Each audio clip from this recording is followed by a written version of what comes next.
Well, welcome, Daniel. Thanks for the chat.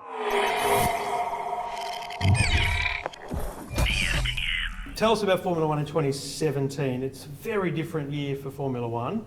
You've had a chance to drive the RB13. For fans that haven't seen it yet, what's different about the cars? They are going to be visually, this is kind of like a combination of a bit more old school style. So like you saw in the 80s, I think. Yeah. my knowledge isn't that good, but the wider tyres. Yeah. So the rear tyres are a lot wider, and the front's also a bit. But yeah, they're kind of like low, wide, bit kind of fatter and more aggressive looking from the rear, I guess. And the rear wings are now a bit lower, so like they were back in 2008. Yeah, right. So it's kind of like a combination of modern and old. So you've cut a few laps on the first day of practice. Max was out today. Do you get the initial feeling that it's going to be a lot faster? Because the times are already ridiculous for day one. Is it going to be a lot faster on the track? I think so, but some people were saying it's going to be 6 seconds a lap quicker, then others are saying, probably only around 3. I mean, 3 is still a lot. So I would say, yeah, it's 6 is pretty insane. 6 would be, going flat out in most corners. But I would say, yeah, at the moment it looks like we're probably 2 to 3 seconds quicker. So I think once we really start to understand the car, it'll be, 3 seconds a lap quicker, I would say, which is quick. Yeah, totally. What about the racing? Will the racing be tighter? Will it be different from a viewer's perspective, do you think? I don't think there'll be a whole lot of difference with the racing itself. Obviously we're going to be lapping quicker, but will that mean more overtaking or more action, incidents, mistakes? I don't know. I'm not sure. Hopefully it's at least as good, but we'll see. I think if it is as fast, then it's going to be, obviously the hot races in particular will be really physical, I think. And maybe if you get some drivers that aren't as well prepared as others, you might see towards the end of the race a little bit of you action. Mean fitness-wise? Potentially. Yeah. We'll see. Not with me. Yeah, no, not at all. In 2017, is Red Bull in the best position since you joined the team to win the championship? I think as a unit, I believe so.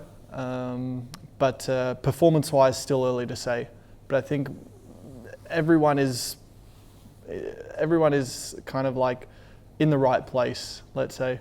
And I believe in our lineup. I believe in myself and Max to push the team to like their potential as well. So yeah, we'll see. But performance-wise, you topped the speed chart yesterday. That was good. I had a slipstream from Seb in the Ferrari. Yeah, I claimed it, but I had a pretty nice toe. So yeah. Shark fin and T-wing. What's your view? T-wing's new. I've never heard or seen this. Maybe people knew about this before. I don't know, but I've never seen it. The shark fin, I think Red Bull ran a few years ago. I think when Mark was around, Mark and Seb. So that's it looks okay. I'm kind of like, you know what? As long as it's fast, it can look like anything. If it makes you go faster through the corners, you're okay. Exactly. But they look interesting. I think most people say that the shark fin is not as attractive as the curve at the end of it. But the T-wing's interesting for sure. But kind of looks like a weather radar, one of those like weather things that you see on top of some of the trucks. So it looks a bit weird, but whatever. You mentioned Max. Is it good to have such a young teammate in Max to make it a fun environment? Because with respect to the others, I would imagine Mercedes and Ferrari would be a pretty bland garage. Seems like we've got a bit of fun at Red Bull.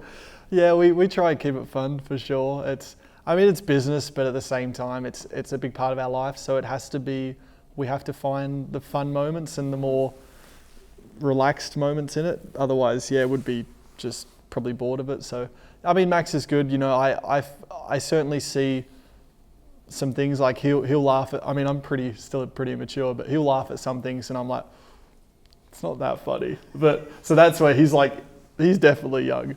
But anyways, it's cool. I think we've got a good environment, and Red Bull obviously have a good way of letting us be who we are as well. They don't try and control us, and say this, do this, within reason, of course. But generally, we're as an Aussie, you've got my full support. Like, I was all behind Mark, but I never felt myself cheering for Seb. Honestly, never felt myself cheering for Seb. But Max is different. Oh, here we go. He can do some crazy stuff around the outside. So I need to know from Daniel himself. Yeah. Is it okay for me to cheer Max when he's around the outside, or maybe when he has the occasional win, or is that un-Australian? It's very un-Australian. Okay, done. It's never. No, but you know what? I'll pay respect where it's due. Is that the thing? And look, if Max, I'm not going to be, what's the word? Look, if he does something spectacular, then sure, applaud him. As long as it's not around the outside of you. Yeah, then I'll be like, oh. But hey, I shouldn't let it happen, so it's all good. It's all good. I'll take it on the chin. How's the pressure of having your home Grand Prix as the first Grand Prix of the season? Is that something you relish? Is it an advantage in the paddock, or does it make a difference? I think come Sunday doesn't make a difference, to be honest. I think once we're there and ready to race, it's kind of, I mean, it's not blurred out because I'm well aware of the surroundings, but at least when we get in the car, everything's kind of blurred out. But it's kind of nice in a way to get all the sort of hype and the excitement over with. But I don't know. If it was coming later in the year and I was in a chance for a title, then it could be probably a bit overwhelming perhaps. So the fact that it's still at the start of the season and there's a lot of hope, but there's still a lot of unknowns, I wouldn't say it adds pressure. It's cool. It's a busy weekend, but it's nice. Everyone's always been super positive there. What are you most looking forward to about Melbourne? The city or the race? Either. Anything. I mean, just getting back on Australian soil is always nice, I think. Hopefully the weather's good, so get that crisp Aussie air and just have some like Australian food at some point. The track's fun. The track is fun itself, so everyone says they love their home Grand Prix, which obviously is true, but the track itself is cool. It's a track we only drive once a year. We don't test there or anything, so that's fun. What bucket list wise, which race would you take, Monaco or Melbourne? I honestly thought you were going to ask that. I'd say Melbourne. Yeah, I'd say your home race is the first one you want to win. And if you didn't have a home race, then Monaco's the one. Yep. You mentioned food. Bloody a long way from home here. It's a ridiculously long way. And you mentioned wanting to get back to Aussie food. Have you been able to find a meat pie anywhere in Europe? Because that's what I'm struggling with. Do you miss the Australian food, or is it your heritage to give you a good leg up into the European foods? Look, I was growing up. I had a mixture of Italian and Australian. I loved a good meat pie at lunch in the playground. So it's funny. I caught up with my other trainer, who's Australian, Stu. Caught up with him this morning because he's now living out here, and he's like, you wouldn't believe it. I had a meat pie in my local cafe the other day because they were doing the month of the world, and that day was an Australian themed day, and they had meat pies. So to answer your question, you can get them here, but pretty rare. How do you balance your time? I was at the Melbourne Grand Prix last year, and on a Friday I was down there with Hisense. They were launching new TVs. You walked in and you talked about the TV and about the brand like you knew it and had studied it. Is that important to you, like having that brand ambassadorship? Do you put a lot of focus on that, or does it just come naturally to you? I think fortunately some of it comes natural. I'm able just to get up and speak some stuff that somehow makes sense on the spot, pretty much like I'm doing now. But I mean, it's important to know, especially if they're partners of me or partners of the team. Sure, it's important to know a little bit about them at least. And you'd say like, well, what's the TV got to do with an F1 car? But they're essentially funding part of our development and through the advertising and everything that it's helping us go racing. So it is important, and at the same time, you've got to understand that people in that room, it was probably their first ever race or the first time they've ever seen a Formula One driver, so they deserve that bit of time as well. Yeah, and will the same apply to something like a personal deal, like a car sales one? Nice new lid sponsor. Yeah, it looks quite clean on the lid, so I'm happy with that. And exactly. So it's cool. It's cool that I'm able to get you reviewing cars. They're desperate for that. Yeah, I know. I should do more research on cars, but I'm getting there. They're keeping me sharp, and it's cool to have, I guess, an Australian I guess, brand on the lid to sort of follow me You've around the obviously year. got Aston Martins wherever you need around the world Yeah. at your beck and call. Before you were in Formula One, before you had the fame, what was your dream car? My dream car. My dream car. Probably it's tough. I did like F40s a lot growing up. Yeah. Yeah, there's a few, but yeah, let's say that. Take a DB11 any day now, though. They're pretty good. Pretty They're pretty good. How important is social media these days? You hit 1 million followers the other day with that crazy song. I'm obviously of the wrong generation. That was all right. It was yeah. Sorry, I I see interrupted. Damon Hill tweeting tonight. I think it was Damon. Oh, did he? Just not understanding the song. Okay. You put out. Well, I wouldn't call it a song. It was a bit of a.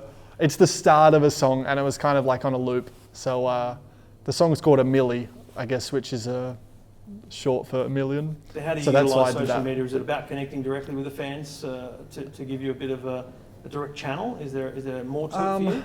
No, I've never really looked into it too much in terms of when I started Twitter and Instagram and all that. I didn't really have like a plan and say, okay, this is what I want it to grow like. And for me, it's like, okay, it's me.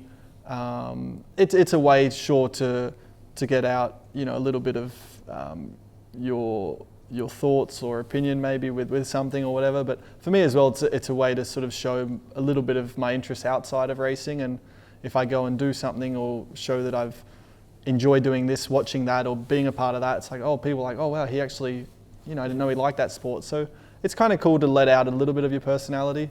But I don't know.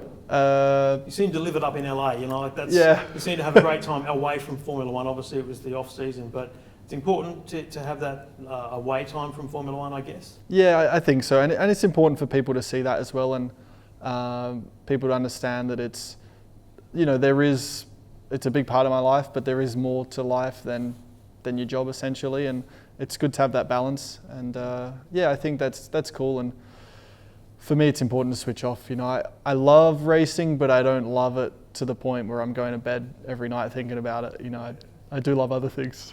Couple of quick things. You jet around the place often with a bunch of the drivers on private jets. Obviously, it's convenient for you all to be together. You gonna miss Nico on those flights? He organised a few of them, so I'll miss his convenience. But no, he's all right. He's all right, Nico. What do you do on those flights? You play poker or something? Well, it depends. It varies. So like if you're flying back from a race and fortunately you've all had a good race, you probably have a drink or two, or 3 or 4. If you're like, it's literally, there was, I think one race, I think we went back from Russia and about 8 of us, it was quite a big plane we got that time. And so there was quite a few of us on the plane, and we'd all had a pretty average race. Like our teammates beat us kind of thing. And we were like, oh. So we just like sat there and didn't do much. It was like, oh, whatever. But yeah, if it's good, you can just have a few drinks. I think a few guys have played cards before. Not you. I haven't played cards. I normally control the music. Right. Yeah.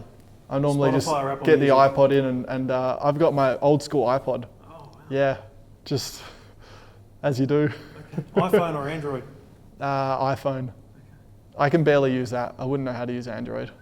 I'm not really a technology nerd. Is the RB13 going to deliver Australia's Daniel Ricciardo World Championship in 2017? I hope so. I'm not going to get caught up in it in terms of the hopes, but I do hope so, yes. Good luck. We'll see you in Melbourne. Muchas gracias. It's more Spanish than I've got. I struggle. Thanks, man. Beauty. Awesome. No worries. Really appreciate it.